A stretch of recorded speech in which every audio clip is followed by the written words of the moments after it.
And today to honour a friend and a colleague.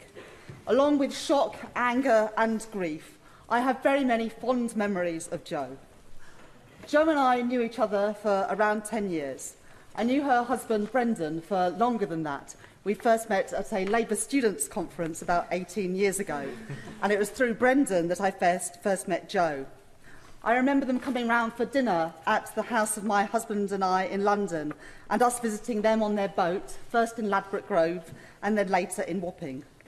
I remember worrying that I had drunk too much wine early in the evening until I realised that it was the boat that was swaying and not me.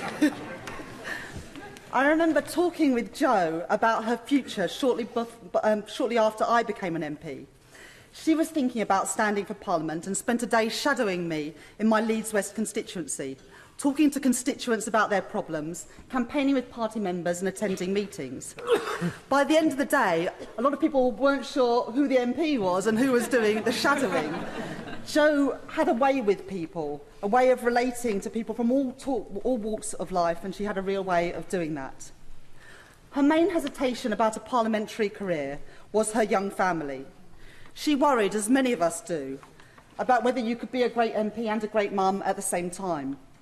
But when the opportunity came up to represent her home seat of Batley and Spen, Jo felt a special responsibility to step up and do what she could for the place where she was born, grew up and went to school, the place that Jo called home.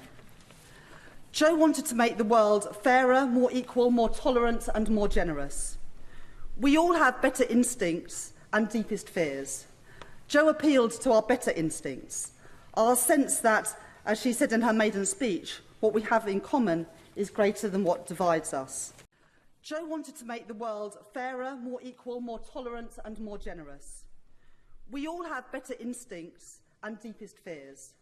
Jo appealed to our better instincts, our sense that, as she said in her maiden speech, what we have in common is greater than what divides us.